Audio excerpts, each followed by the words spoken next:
자, 매주 금요일마다 함께합니다. 사회 이슈와 문화를 짚어보면서 주목할 만한 콘텐츠 그리고 문화와 트렌드를 짚어보는 시간입니다. 금요 컬처 클럽.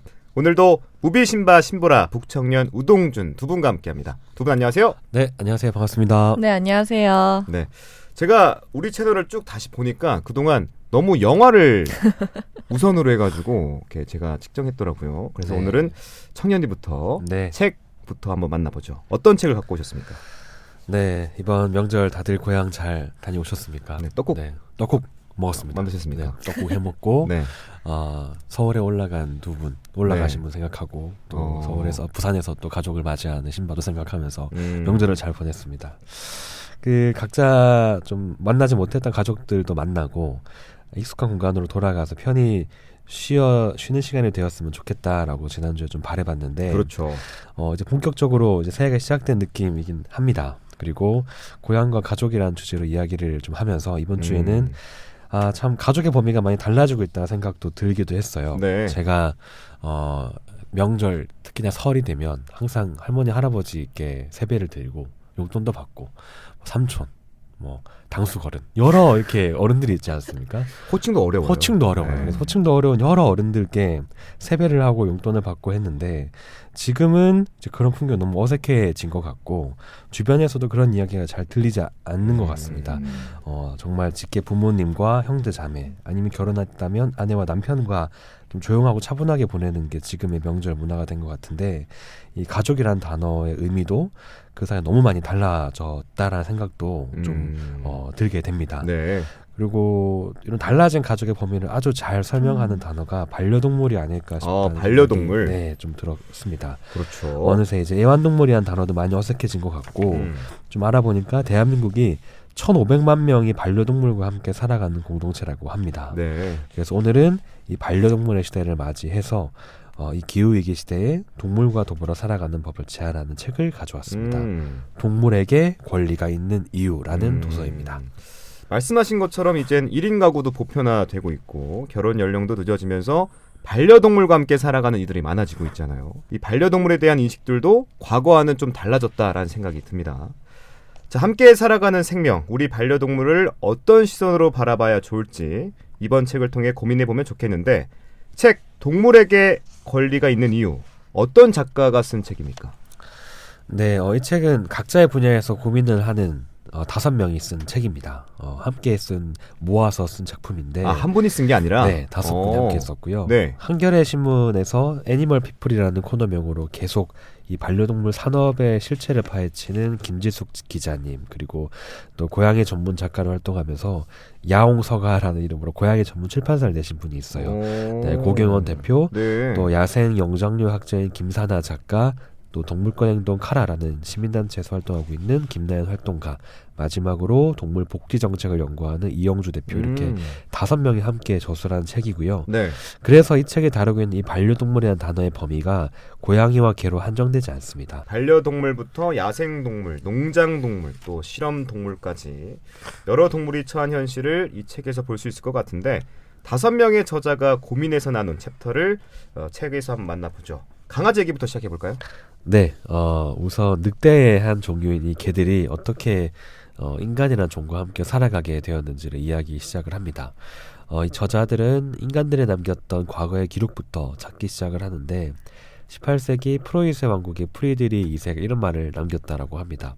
개는 아주 오래전부터 인간의 가장 친한 친구였다라는 문장이 나온다고 하고요. 네. 이 인간이라는 종이 사냥을 시작할 때부터 개들은 사냥의 보조자가 되어서 함께 협동하고 살아왔습니다.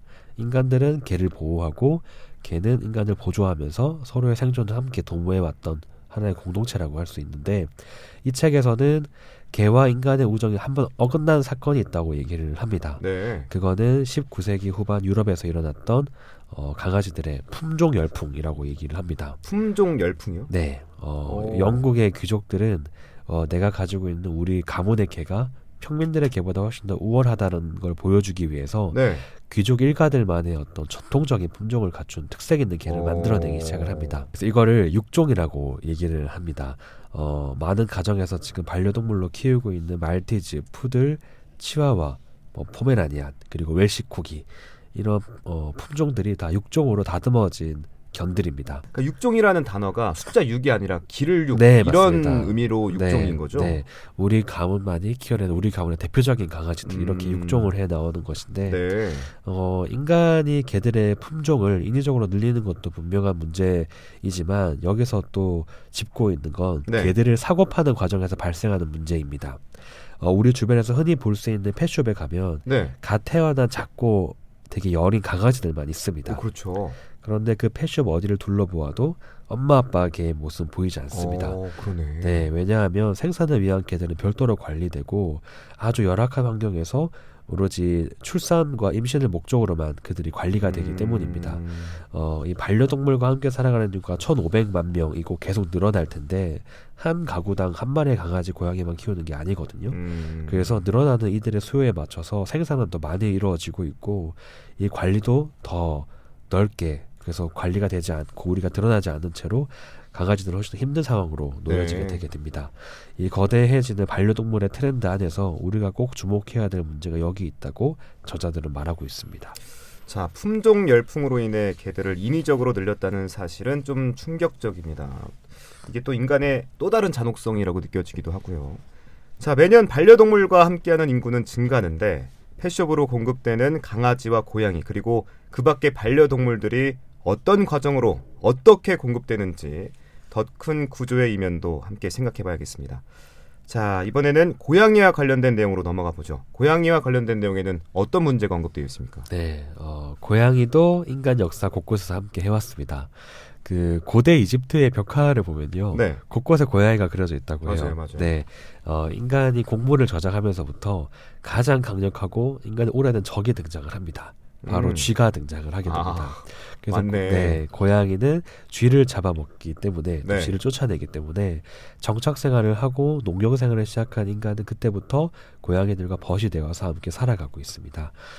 재밌는 문장이 책에 있었는데 강아지는 인간을 주인으로 인식을 하고 있고 그래서 주종 관계가 꽤나 명확한 반면에 고양이는 인간들을 나와 함께 살아가는 큰 고양이로 여긴다고 합니다. 큰 고양이. 네, 큰 고양이. 너랑 나랑 동급이다. 동급이다. 나의 화장실을 치워주고 나에게 간식을 주는 좀 큰 고양이로 여깁니다. 그래서 같이 살아도 네. 아주 수평적인 관계가 유지가 됩니다. 오라고 해도 오지 않고 귀엽다라고 해도 자기가 새침하게 싫으면 도망가 버리는 그런 고양이가 되는데 고양이는 개보다 평균 수명이 조금 더 깁니다. 집고양이들은 평균 15년을 살게 되고요. 그렇구나. 네, 건강한 고양이들은 20년을 함께 살아가게 됩니다. 그래서 인간이 80년 정도 산다라고 치면 4분의 1을 함께 살아가는 거예요. 그래서 가족이라고 해도 과언이 아닐 텐데 이 책에서 고양이를 다루면서 가장 집중하는 이야기는 영역동물인 고양이를 방치하거나 유기하는 그리고 키울 능력이 되지 않음에도 불구하고 귀엽다는 이유로 너무 많은 고양이를 키우려고 하는 전문 용어로 애니멀 호더라고 합니다. 이들에 대한 이야기를 서술을 합니다. 네. 내가 감당할 수 있을지에 대한 어떤 충분한 고민 없이 귀엽다는 이유로 또 SNS를 보고 나도 키우고 싶다는 충동적인 마음으로 고양이를 데리고 와서 나중에는 유기해버리고 마는 상황을 언급을 하고 있습니다. 네. 매년 명절에 되면 정말 많은 반려동물들이 휴게소에 버려진다고 합니다. 아, 진짜요? 네, 강아지, 고양이 할 것 없이 무방비하게 버려지고 있는데 꼭 명절이 아니더라도 휴가철만 되면 평소보다 20에서 30% 더 많은 동물들이 버려진다라고 합니다. 왜 하필 휴게소입니까? 왜냐하면 네. 주인을 찾아오기 힘든 환경이기도 하고 못 살아오니까. 네, 그리고 제가 여러 기사에서 봤을 때 네. 다른 사람이 이렇게 가져가 줄 거라고 기대를 하는 마음도 있다라고 합니다. 아, 진짜 네, 너무 나쁜 마음이다. 휴게소에서 버린다는 마음은 그래서 정말 많은 동물들이 특히나 명절과 휴가철에 버려지기도 하고 이렇게 버려질 강아지들은 자기 생존을 위해서 함께 강아지들과 몰려다니면서 위협적인 들개가 되기도 하고 영역동물인 고양이들은 인간 주변에 계속 맴돌면서 고양이를 보호하려는 캣맘과 캣데디 네. 그리고 고양이를 싫어하는 사람들과의 갈등과 인간들 사이의 물리적인 충돌까지 이어지기도 합니다. 그래서 강아지나 고양이는 중요한 건 네. 결국 이 책에서 인간의 책임감이 제일 중요하다라고 얘기를 많이 하는데 그게 부족하다고 말을 하고 있고 이게 정말 동물들로 인한 문제일까 아니면 책임감이 부족한 인간들로 인한 문제일까라고 저자들은 질문을 하고 있습니다. 자, 다음으로 넘어가기 전에 두 가지만 좀 짚어보죠. 첫 번째는 애니멀 호더 말씀해 주셨잖아요. 네. 이 동물을 키울 수 있는 여건을 고려하지 않고 능력 이상으로 과도하게 동물을 키우는 행위를 뜻하고, 두 번째는 명절 또는 휴가철에 이 반려동물을 버리는, 그러니까 휴게소에 버리는 거죠. 평소보다 20-30% 많다. 이런 점은 좀 우리가 알고 넘어가야 될 것 같습니다. 그리고 이 두 사안의 핵심적 주체는 바로 인간이고, 자, 반려동물을 키우는 인간에게 중요한 핵심적 가치는 책임감이기도 한데 그 책임을 지는 태도가 좀 부족하다라는 생각이 듭니다. 증가하는 반려동물의 수만큼 우리들의 성숙된 문화도 필요하겠죠. 네, 맞습니다. 그래서 이 책을 쓴 저자들은 동물에게도 권리가 있다고 말을 합니다. 우리의 외로움과 즐거움을 위해서 동물이 존재하는 것이 아니고 그들에게도 기지개를 필 권리가 있고 낮잠을 잘 권리가 있고 자기와 같은 종들과 유대감을 나눌 권리가 있다라고 저자들은 말을 합니다. 여러 문장이 좋았지만 그래도 이번에도 두 분의 목소리와 가장 어울리는 문장을 좀 가져와 봤고요. 네. 반려동물과 어떤 인식으로 살아가면 좋을지를 기록한 문장으로 이 책에 대한 소개를 마무리하면 어떨까 싶습니다. 네, 오랜만에 낭독 시간인 것 같은데 네. 신바님부터 네. 이어가 보죠. 야생 동물은 그저 가축이나 반려동물의 반대말이 아니다. 야생은 가장 원초적인, 가장 근본적인 상태이다. 누구에게도 구속당하지 않고 거리낌 없이 나의 생을 펼치는 것. 그러기 위해 하늘과 대지와 바다와 숲이 있고 한 번의 삶이라는 기회가 주어지는 것. 그것이 야생 동물의 운명이자 숙명 그리고 존재의 이유다. 생물은 하나하나가 각자의 삶에 집중하며 스스로의 생존을 위해 힘씁니다. 하지만 동시에 좀 더 커다란 집단의 일부분이다. 가령 우리 인간도 한 명의 개인이면서 사회의 구성원이기도 한 것처럼 말이다. 그 사회 속에서 친구도 배우자도 찾는 것이다. 함께 더불어 살아가는 인생의 동반자, 반려동물이라는 표현이 등장한 이유다. 비인간 동물에 대한 사랑이 결국 연대와 정의로 이어진다. 여기까지입니다. 네. 이 책의 후반부에서는 이제 야생동물에 대한 이야기가 많이 나옵니다. 수달에 대한 이야기도 나오고 멧돼지에 대한 이야기도 나오고 우리 환경과 함께 공유하는 여러 동물의 이야기가 나오는데 아주 네. 재밌게 읽었던 내용들이고요. 우리가 반려동물이라는 이름으로 다른 생명과 함께 살아가고 있지만 이 책에서 얘기하는 건 그들이 우리보다 좀 더 하등한 어떤 생명이라던가 우리보다 낮은 생명이 아니라 함께 그들에게도 권리가 있고 우리가 그들과 함께 연대하는 것이 중요하다라고 이야기를 합니다. 그래서 비인간 동물이라는 얘기를 많이 쓰기도 해요. 이제 인간이 아닌 동물 이런 얘기를 많이 쓰는데 우리가 동물에 대한 개념을 좀 더 많이 고민하면서 또 앞으로 반려동물을 키울 분들이라면 조금 더 고민을 많이 하고 책임감 있는 태도는 무엇일지 그리고 키우시는 분들은 고양이들과 강아지를 어떤 걸 좀 더 좋아할지라도 좀 더 고민하면서 올해를 또 함께 시작한 이 개미년을 좀 잘 보내면 좋겠다고 생각해 봅니다. 자, 우리나라 총 인구가 5,100만 명인데 반려동물 양육 인구는 지난 2021년 기준 약 1,500만 명입니다. 아까 청년님께서도 말씀해 주셨죠. 근데 올해가 2023년이잖아요. 네. 그러니까 더 늘었을 걸로 판단되니 숫자로만 해석해봐도 반려동물을 키우는 사람들이 많이 더 늘었다고 생각됩니다. 인구가 한 약 3.5명당 1명꼴로 반려동물을 키우고 있는 셈인데 반려동물을 바라보는 우리의 시선 그리고 반려동물을 책임지려는 우리의 태도 다시 한번 곰곰이 생각해봐야 될 것 같습니다. 김지숙, 고경원, 김산하, 김나연, 이영주 이 5분이 모여 만든 책 동물에게 권리가 있는 이유 만나봤고요. 이제 영화로 넘어가 보죠. 신바님, 오늘 소개할 영화는 뭡니까? 네, 오늘 소개할 영화는 내 어깨 위 고양이 밥이라는 영화입니다. 역시 청년님이 소개해 주신 내용과 비슷한 내용일 것 같은데 제가 이걸 찾아봤어요. 그랬더니 네. 실제 포스터에도 한 남성 위에 고양이가 이렇게 어깨 위에 올라 있더라고요. 굉장히 제목에 직관적인 영화 포스터였는데 이게 보니까 사람보다 고양이가 더 연기를 잘했다라는 평도 있고요. 또 고양이 집사들이 가장 좋아하는 영화다라는 평도 있는데 신바님께서 좀 더 소개해 주시죠. 네, 이제 길고양이 밥에 관한 영화인데요. 네. 이제 인간 주인공으로는 제미스라는 사람이 나오고 고양이 밥이 이제 투톱으로 주연을 하고 있는 영화입니다. 그래서 영화의 대사 중에서는 이제 네. 밥을 보면서 내 고양이는 죽을 때까지 내 곁을 지켰죠. 평생을 함께했던 친구예요. 사람보다 훨씬 낫죠. 라는 조연의 대사가 나오는데요. 네. 이제 그만큼 이 고양이 밥이 얼마나 제임스에게 중요하고 많은 역할을 하는지에 대해서 영화 속에서는 다룹니다. 특히 저도 유기견이었던 강아지를 현재 키우고 있고 그렇죠. 또 청년님도 유기묘를 그렇죠. 거두셨잖아요. 네. 그래서 저도 그렇고 청년님도 그렇고 아마 동물 한 마리가 얼마나 큰 존재로 와닿는지를 일상에서도 느끼고 있지만 아마 이 영화를 보다 보면 단순히 일상을 넘어서 좀 인생에서 얼마나 가치 있고 귀한 존재인지를 좀 느낄 수 있을 것 같아서 오늘 선택을 하게 되었습니다. 네. 또한 이제 이렇게 반려동물이 있는 청취자분들도 계시겠지만 반려동물이 없는 청취자분들도 이 영화를 보시면 좀 동물과 인간과의 관계 이런 것에 대해서 다시 한번 고민해보지 않을까라는 생각이 듭니다. 자, 영화 스토리로 조금 더 들어가 보죠. 주인공 제임스는 어떤 사람이고 우리 또 다른 주인공이죠. 길고양이 밥은 제임스를 어디서 어떻게 만납니까? 사실 극 중에서 제임스는 이제 멀쩡한 정상적인 생활을 하고 있는 인물은 아닙니다. 아, 그래서 어렸을 적에 부모님의 이혼으로 인해서 이제 충격과 감정적으로 너무 진폭이 컸다 보니 마약에 손을 대게 되었고 현재는 이제 마약을 끊기 위해서 중독 치료를 받는 중에 있으나 사실 쉽지가 않습니다. 네. 그래서 마약을 하는 덕에 많은 돈을 사용하게 되다 보니 제대로 된 직장을 구하기도 힘들고 또한 어떤 집을 갖거나 이런 생활도 하기 힘들어서 네. 버스킹을 하면서 근근히 좀 살아가고 있는 아, 모습으로 길거리 나오고요. 공연, 버스킹. 네. 그렇게 나오고 있고요.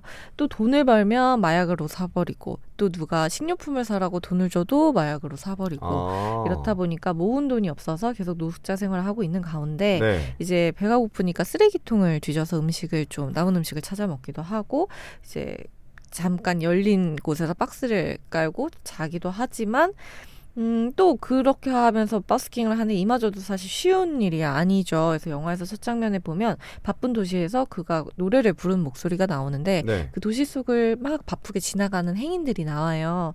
근데 이제 또 노숙자의 모습으로 워낙 깨재재한 행색으로 노래를 하다 보니까 당연히 사람들은 그를 피하기에 바쁜 모습도 나오고요.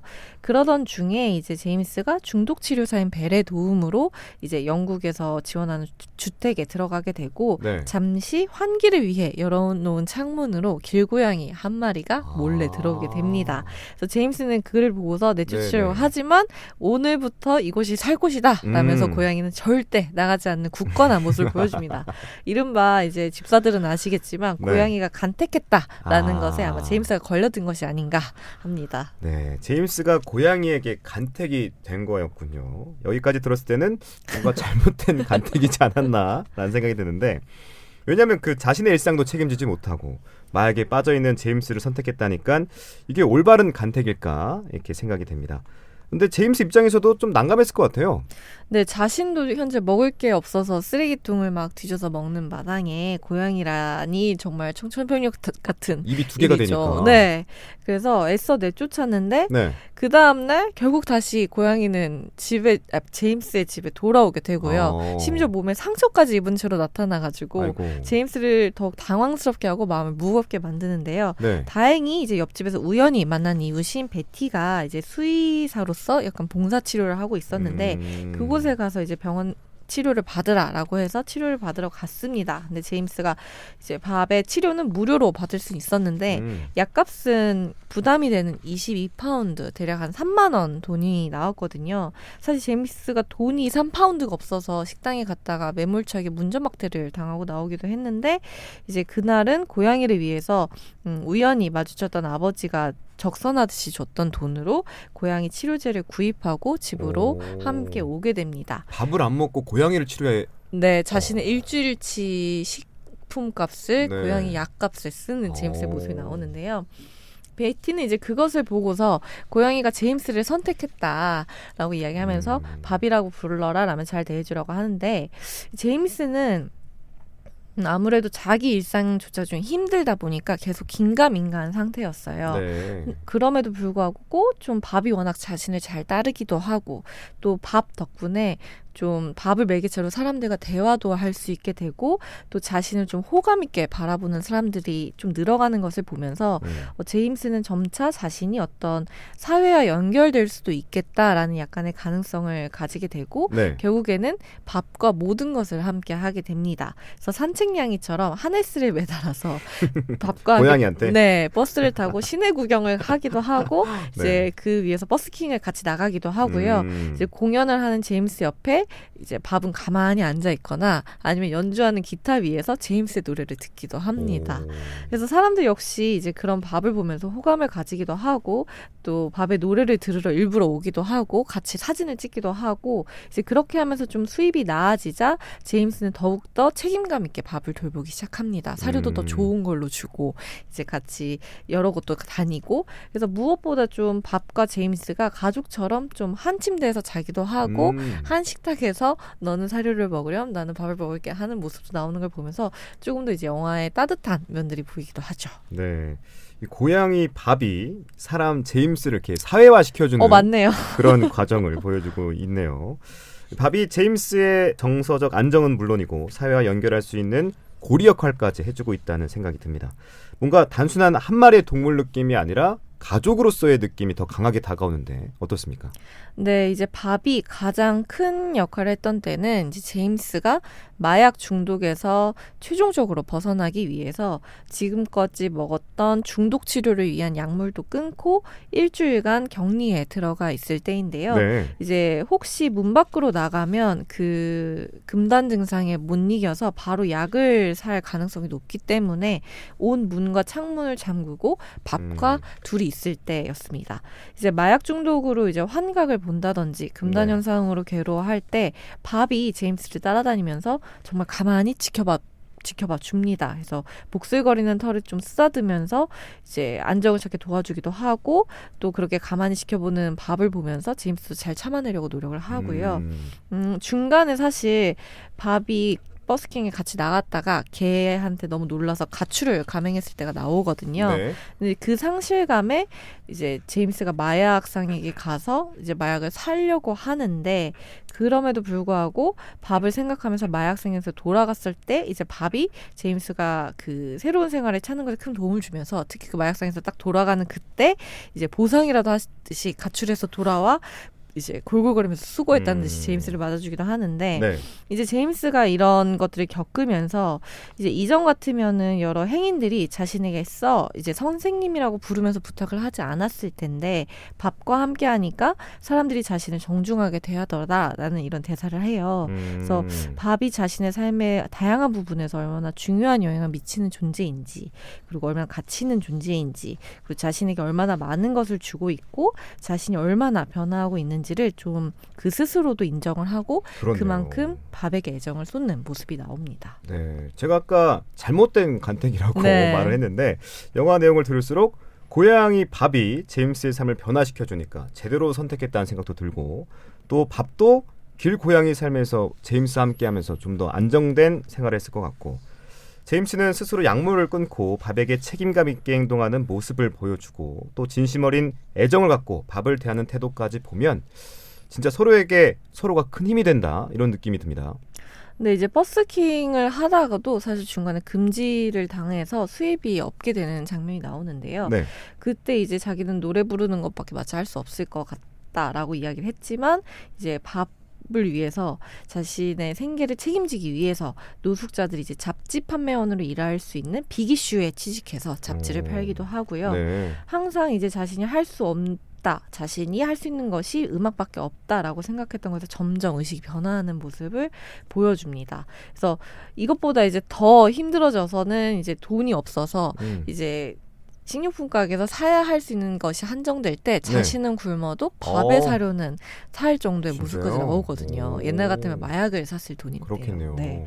그래서 이렇게 나아진 제임스는 결국 밥과 함께 빅이슈를 팔기도 하고 그런 모습을 보면서 이제 트리뷴지에서 기사를 실어서 신문에 나기도 하고 그런 버스킹하는 모습이나 이런 것들을 타인이 찍은 영상에서 유튜브에서 큰 인기를 끌면서 결국에는 출판사에서 책을 내고 밥과 함께 출판 기념회까지 때까지 하는 모습이 나옵니다. 네. 아마 제임스도 밥을 처음 데려왔을 때는 고양이 한 마리가 자신의 삶을 이렇게까지 바꿀 수 있을까라는 생각을 아마 못했을 거라고 생각이 드는데요. 그렇네요.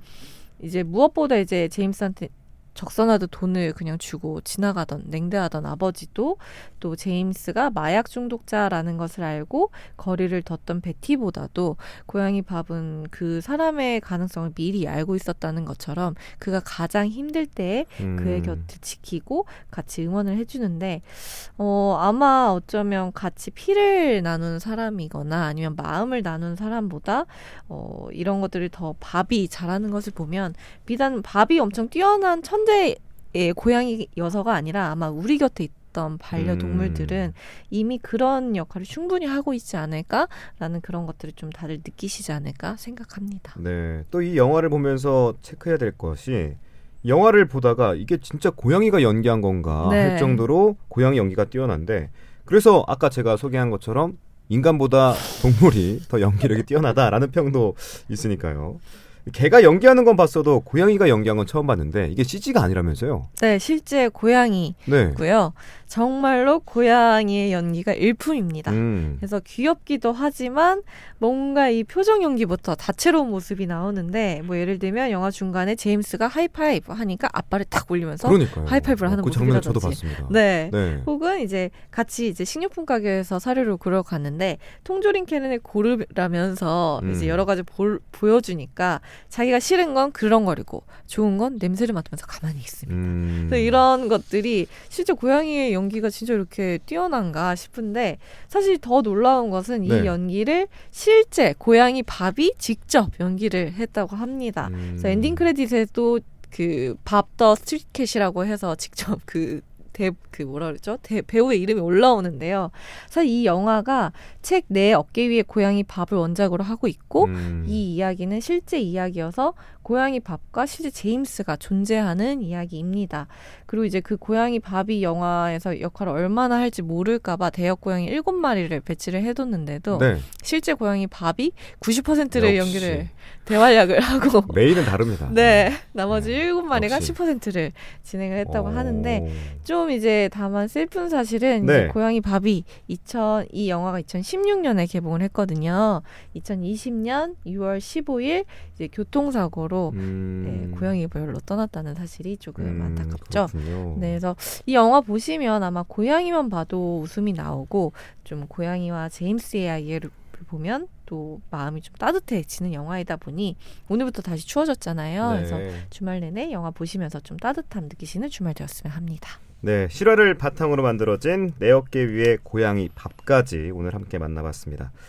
자, 책에서는 반려동물을 어떻게 바라봐야 할지 우리의 자세와 시선을 짚어봤다면 영화에서는 반려동물로 한 인간이 어떻게 변화되고 반려동물과 함께하는 삶이 얼마나 행복한지 알아봤습니다.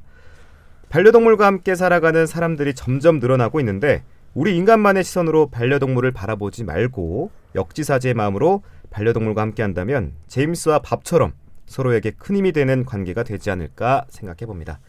자, 오늘 컬처클럽 책 동물에게 권리가 있는 이유, 영화 내 어깨 위 고양이 밥, 그리고 무비 신보라 북청년 우동준이었습니다. 두 분 오늘 말씀 고맙습니다. 네, 감사합니다. 네, 고맙습니다.